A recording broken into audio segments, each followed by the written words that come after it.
Hello, my name is Stan Napper. I'm the Provost and the Vice President for Academic Affairs at Houston Baptist University. I'm here today with my friend John Avant, President of Life Action. John is a former pastor. He pastored churches in Louisiana, Texas, Georgia, Tennessee. He has held national leadership roles in the largest Protestant denomination in America. He's been on the mission field all around the world at different times in different places. And now he's serving as President of Life Action. I'm happy to introduce him to you all and get to know that ministry and get to know John just a little bit. So, John, as we begin, tell us a little about who is Life Action, what do they do, and why would you leave pastoring such a large and successful church to become the President of Life Action? Yeah, thanks, Dan. It's great to be here. I've known of Life Action for a quarter century, loved the ministry, never dreamed I'd lead it. We're actually a 50-year-old ministry, so a very established ministry. Sometimes I describe it as the continuation of the Jesus movement revival. We do a lot of different things. The basic thing we do is inspire people's next yes to God by creating a context for them to stop and have some time to really hear God. We do that in different ways. We have a family camp where we have retreats, and all summer families come and we teach the core principles of Life Action there. We have a lodge that ministers to pastors when they're broken and when they need a rest. But we're best known for the fact that we create very unique teams that go into churches, universities, seminaries, whoever needs us. These teams consist of 2 or 3 families who spend most of their life living in trailers. They travel all around the country. We have 20 to 25 college-age missionaries that we recruit from all over America. We believe in the next generation. We believe it's the revival generation. And so we train them, we equip them, and then we trust them and release them to do ministry. And so when we go into a church or a university, we take everything off them we can. We bring in to a church, a preschool camp, a children's camp, a student camp, a worship team, a teaching team, and we'll have anywhere from 4 days to sometimes 2 weeks or more in one place, giving people a chance to stop and hear God.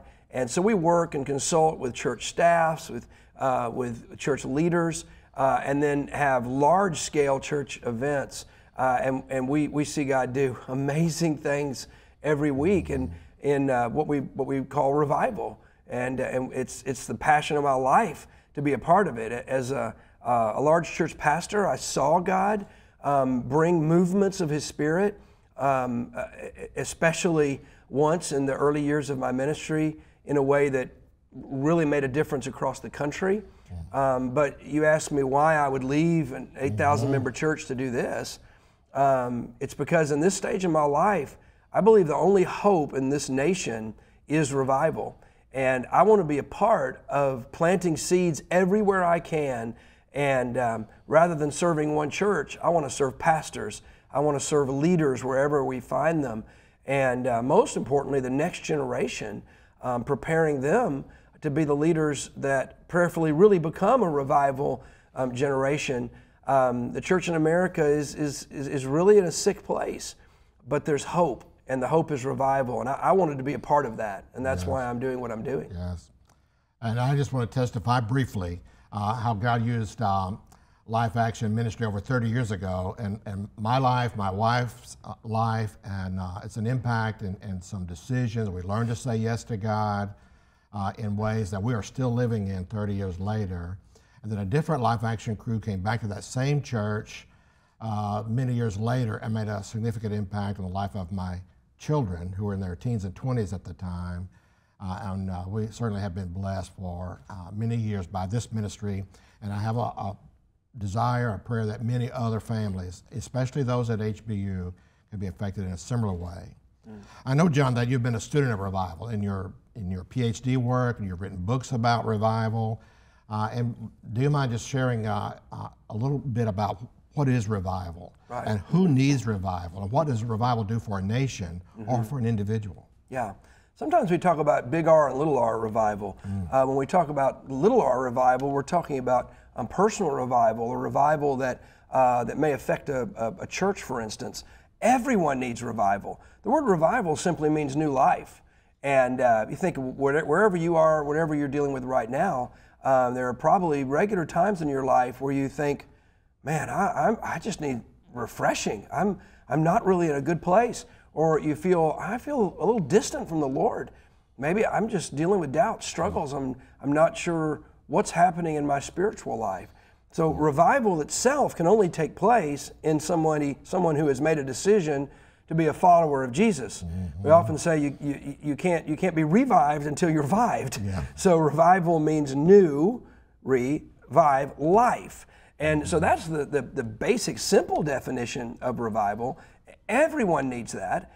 And we're so busy, we're running to and fro. Even in churches, we rarely stop. We got all of our programs and all of our stuff, and we can find ourselves doing church a lot the way we make a widget in a factory. You know, we just keep doing. Yeah. When we need to stop and experience this new life that the Spirit wants us to live in. And really, revival doesn't come to a church or to a university in some magical way. It comes to a life. So all revival starts with little r. It starts with a revival in my heart. I often say when I draw a circle around my own life and say, Lord, I'm not coming out of there until there's new life in me. I don't need to live my life on my own. Now, when revival begins to spread, one person experiences it, another experiences it. People begin to talk and share and say, what's happening in your life? Because I'm not the same as I was. Something's happening. God is doing something in me. And people begin to tell stories of what God is doing. And there are times and seasons where that spreads and where we begin to hear about it, even outside of maybe the church or place where we are. And we start to say, it seems like revival has come to that church, or revival has come to that campus. Campus revival has been a giant part of the history of our nation, even the very changing of the social and cultural fabric of our nation. I would argue that any good thing that's ever happened in our country culturally, I mean, you can think of things that seem unrelated, child labor laws, the end of slavery, all of those things you can trace back not just to revival, but to campus revivals. And so we have these moments in history where little r revival becomes big R revival, and we start going, what is going on? Newspapers write about it. People are talking about it on the news. We've had movements like that throughout history that have been front page news all over this country, even all over the world. Sometimes we call those moments spiritual awakenings. These great movements, the first awakening, the second awakening, they shaped the foundation of our country. 1858 revival, many scholars, I believe, that revival not only brought the end eventually to slavery, but sustained us as a nation in the days ahead. All the music that we hear on this campus when we worship the Lord comes out of movements like the Welsh revival, the 1904 revival, the Jesus movement.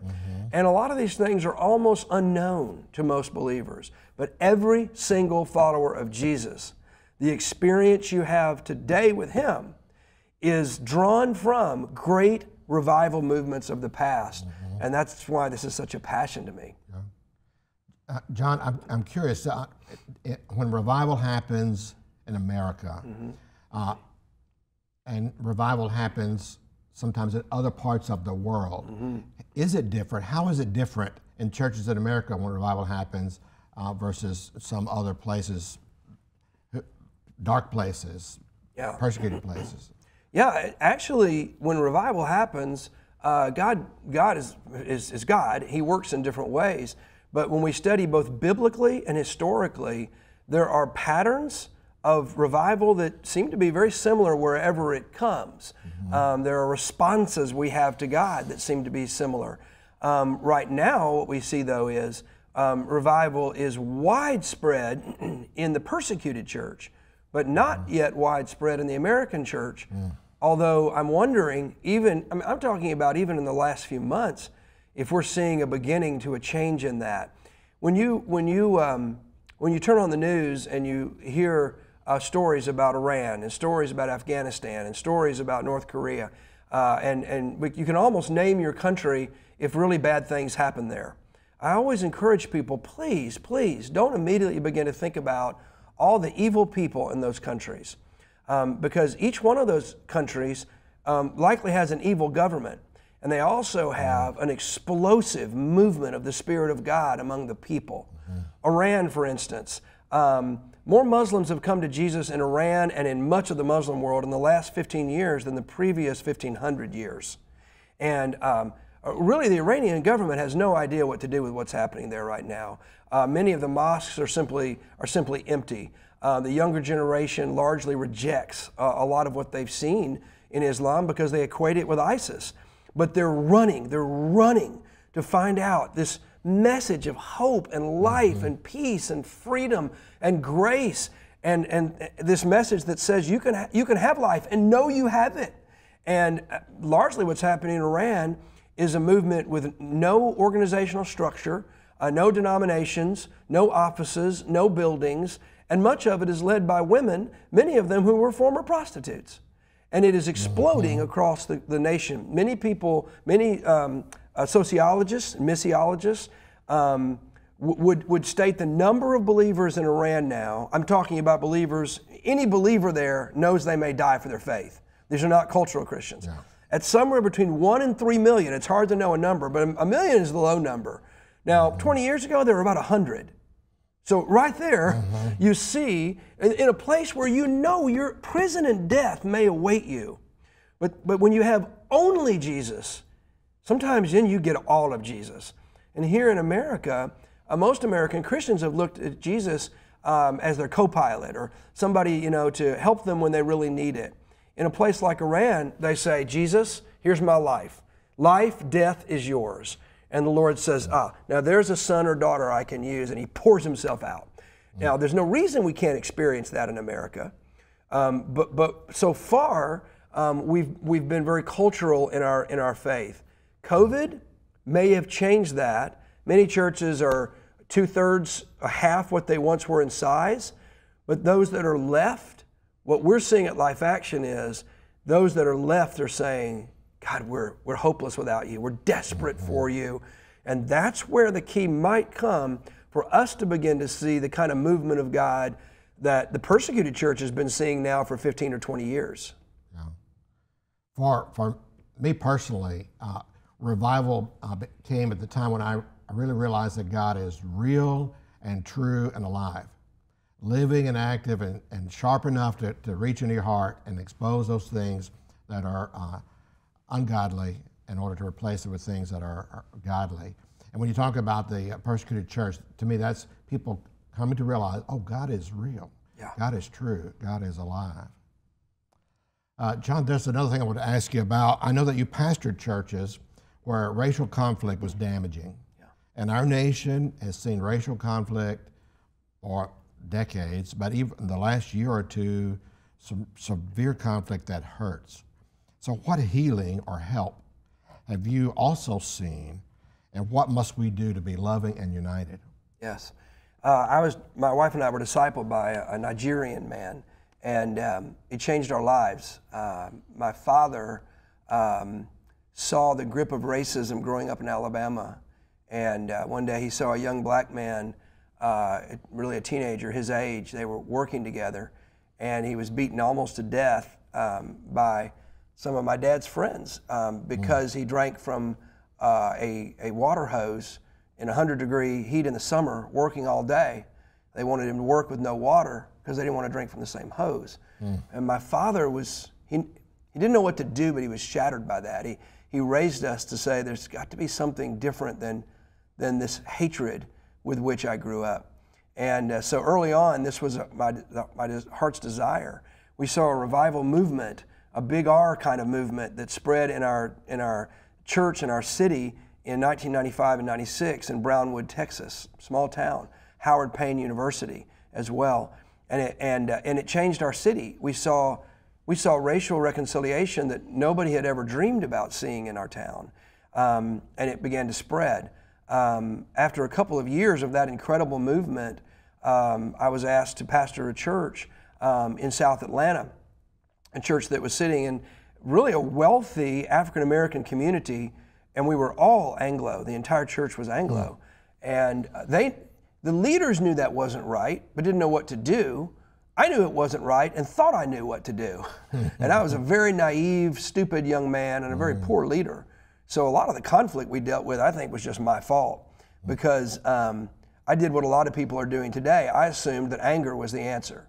And so I came into a church and found out that that when I began to reach out and say to African American leaders, I need you, we need you. We could be a church that looks like heaven. Look at our neighborhood. Why don't we become this? Because we're not wanted. No, you are wanted. You are wanted. They weren't wanted by a lot of our people. And when I realized that, I became an angry young leader. And I basically said, you don't like black people because of the color of their skin? You're blasphemous. You're telling, and this is all truth. Yes. But what I did was, you're blasphemous. See that door over there? That's the door for you. Head on out. And they did. That's what they did. And I look back as in my poor leadership, I realized I could have shepherded them, because this church now, New Hope Baptist Church in South Atlanta, is one. We feel like their family, their pastor, their people. They support us. We go back there whenever we can, and they're a church still that looks like heaven. But when we went back, we found out a lot of those white people who were racist, they're back in the church. God broke their heart. God changed their life. One of them came to me weeping, asking forgiveness, and said, this man's my brother. I don't know what was wrong in my heart that I thought he was less than me. And I realized anger is not the answer. Now, anger is not wrong. It's right to be angry about injustice. Jesus was. But when we take anger and think that anger itself is going to be the answer, it never is. James says that anger of man doesn't accomplish the righteousness of God. And so what I learned, and I started learning it at that church, was that exactly what MLK taught us, love is the answer. But somewhere along the line, I think both people of all colors kind of gave up on that. And we started assuming that politics and anger, maybe violence, all of that is the answer. And it never has been, it never will be. And there has to be a new way. I believe it's a gospel way. And so the gospel is good news in the midst of bad news. And so there at that church, we began to find it. And what we began to do is we began to listen instead of talk. And I'm a talker. I'm a preacher. And I had to learn. I'm still learning. And I'm still learning today. And so we started to listen to the pain of our African American brothers and sisters. And as I would start to say, yeah, but, well, wait a minute now, there's something you may be wrong on too, God would just shut me up over and over, over and over, just shut me up. And after a while, people began to say, you really listened to me. You really listened. Why?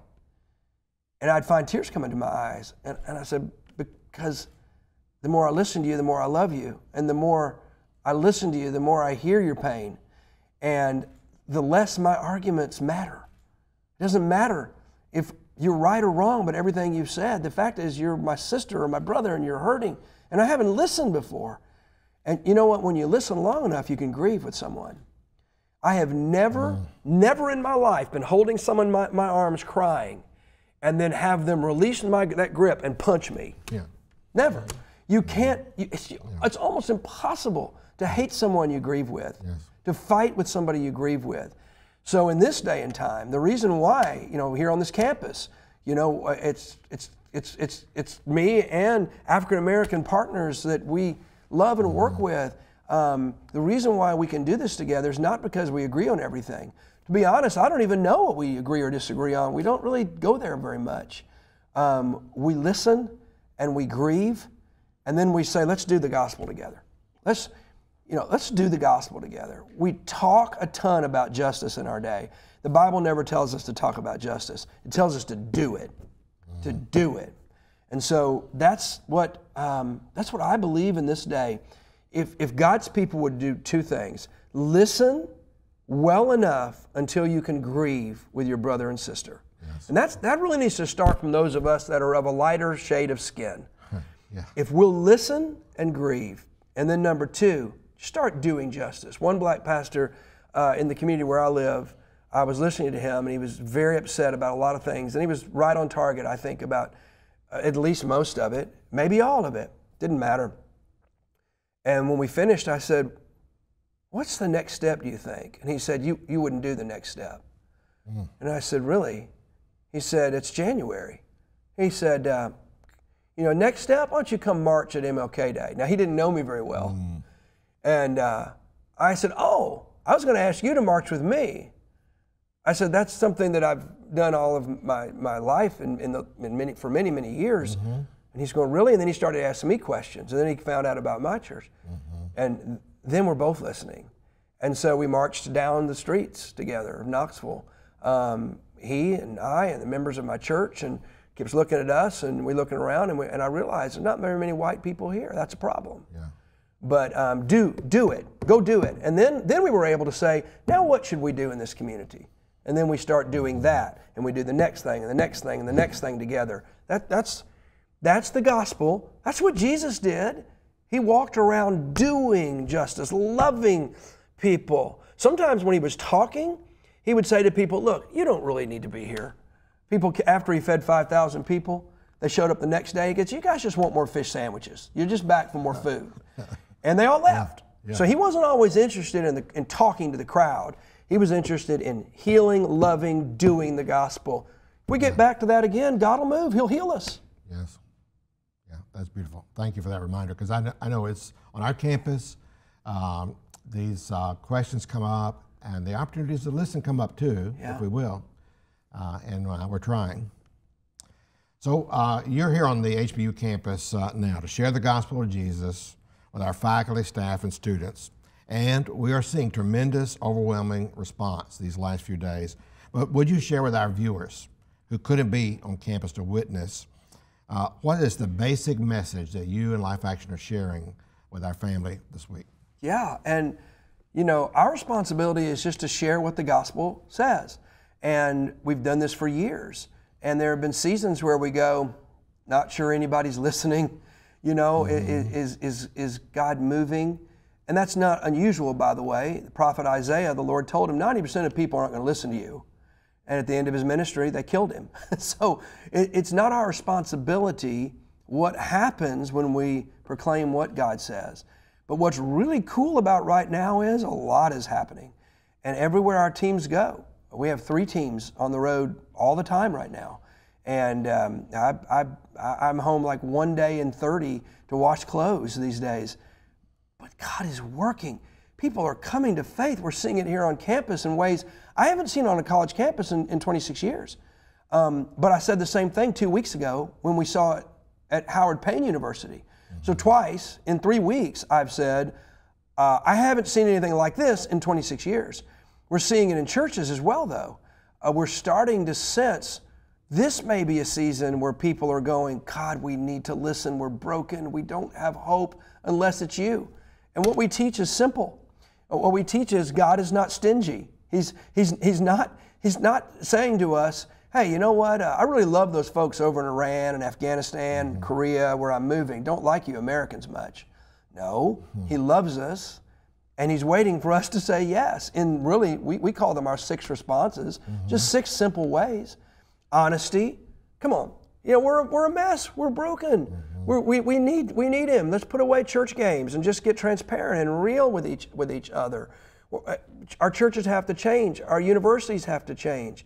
Academic settings and churches have a problem where it's very easy for us to sit like this and listen and go about our way unchanged. But God's saying honesty, transparency, we're needy, and then humility. God says He'll oppose us if we're proud. And so we teach honesty, humility, and then repentance. That means turning from our sin in a different direction. That's good news, because the Scriptures say seasons of refreshing come when we repent. And then forgiveness. We must forgive each other. We must release the bitterness of our hearts.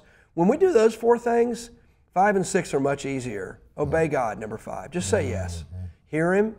It's a lot easier to hear Him when we're honest and humble and forgiving and repentant and forgiving. And then 6 changes the world. That's kingdom first living, not me first living. Mm-hmm. The American church has been about me first living. I want to like the sermon and the music and the programs. If I do, I might just stay in your church. Yeah. That's a club. Yeah. That's not a church. Yeah. It may be a church, but it's not for you a church if that's what it means to you. A church is a mission force where we join community together. Read Acts 2 and 4. We join together as a mission force to say, it's not about me. Now, interesting enough, we're happier and more joyful when we're following a king and serving in a kingdom. But it's not about me. It's about the kingdom of God advancing until Jesus returns. And that's what we teach.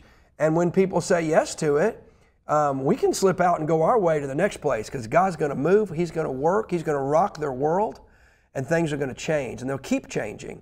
So we have church after church after church after church. We have 7,000 in our database with Life Action. And a whole lot of them would say, we've never been the same since we said yes to God to 6 simple things. And God moved and changed us. Yes. And it's happening in churches and campuses, and we love when we can come and be a part of seeing God work. Yes.